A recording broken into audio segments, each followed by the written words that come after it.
Okay, on with the rest of those begonias.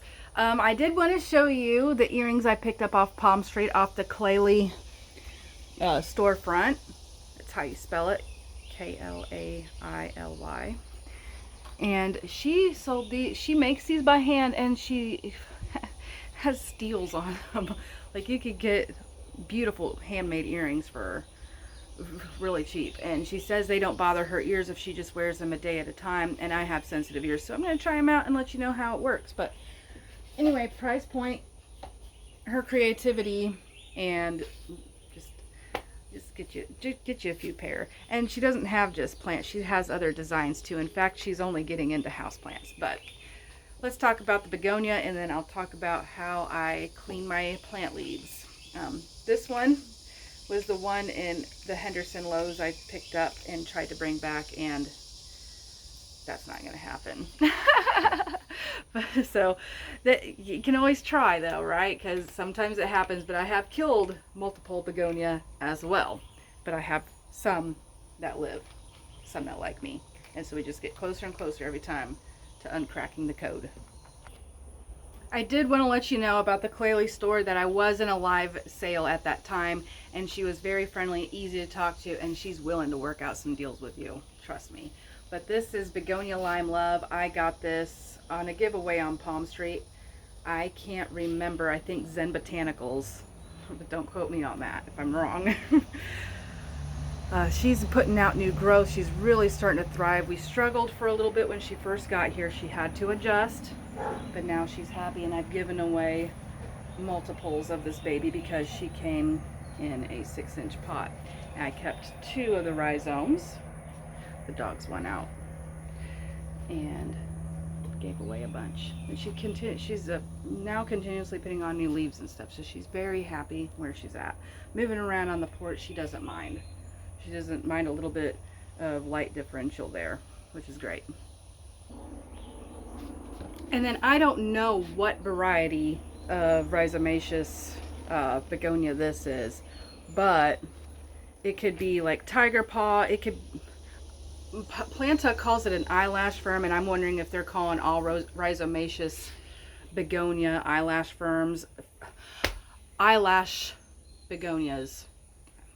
I'll say it right one day. You know, that's just, but look at the outsides of them. But on the other Rhizomatous, it's also got, it's pubescent, it's fuzzy. So yeah, I don't know. This one has not bloomed for me, and neither has the Lime Love yet, but they're getting bigger.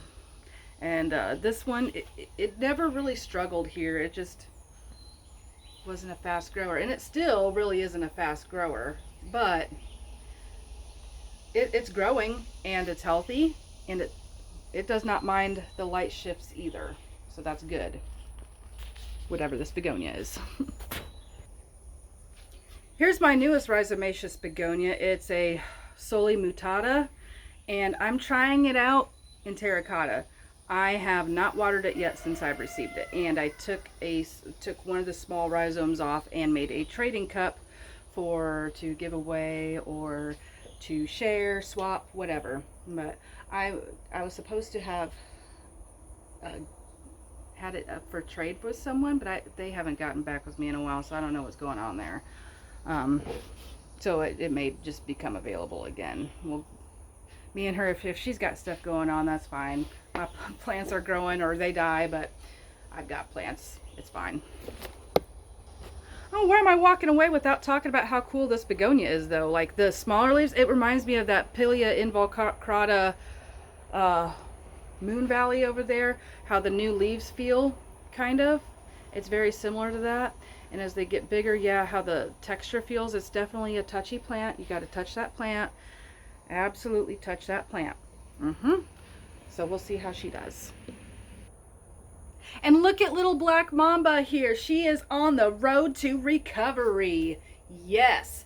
But I have to show you my tuberous begonia inside that's on the struggle bus, and she just might get tossed, and I'll just buy a new one next year and try again. I know I overwatered her this year, and she probably could use more light. She was tolerant of right there. She was tolerant, but she probably would want some more. So, yes, but look at it. We got new leaves coming out and everything. Road to recovery right there. That's what I done. And she's on the front of my chicken planter right there in that small hole. That's where she's at, and she likes it. Not under the grow light or anything anymore. So, very happy dance. So it made me think about this, as recently I had a coworker ask me how I take care of pests. I am not big on getting rid of a bunch of pests because pests kind of end up working together at the end of the day and making your workload a lot less of a struggle. But then again, bugs, particularly spiders in my house right now, can start overtaking things, and it's hard to keep up with those cobwebs. Like, the spiders aren't biting me or anything. They're being fly strips, but then again, they're there. So those I'm actually just going through with the little sticky fungus gnat ones and catching them on there, then I gotta squish them. That's all. Yeah. But anyway, so I do mix up. I got a couple of these bottles now. This is not what this is, okay? I've used this brand before because somebody suggested that it works miracles for them, and it just did not do miracles for me 3 bottles later, so I gave up on it. But it is now filled with my neem oil mixture.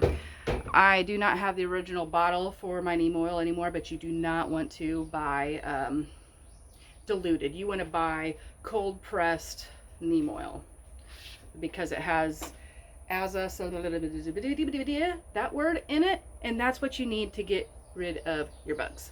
So I got it in this was a Purador vitamin C dropper, and I use that on my face for a few years now. It really does help with the skin, but it's not a skincare. But it's in there, and I'll just add like a couple drops. You know, I get kind of, you'll start to figure it out. You know, I've never started out with a large amount of neem oil because I just don't know what it could potentially do to a plant. So I just make it potent enough to where it's going to shine my leaves up and put out a smell that bugs will smell. And to emulsify it, you could use regular dish soap, which I have. However, this is a multi-purpose soap that is super gentle that I can use on anything I want, even my dogs, a baby. I can put it anywhere, doesn't matter. And it smells like tea tree oil and eucalyptus, so that's also could deter pests as well. So now I am using this, a small amount of that, smaller than the neem oil, mix it up, emulsify in your water. And I also try to use rainwater because you're not going to have mineral deposits. Hard water, sometimes those minerals can damage plants. And, you know, they can be sensitive to too much minerals. There's just lots of reasons just to go with rainwater. So there's that. So then what I do is I just mix it up, and before, spray it on there all over. I'll even spray it in the soil because plants uptake things that you give them. They will uptake your the fertilizer, pesticides, herbicides, fungicides. They take that all up and it grows into the plants, and you end up eating it. So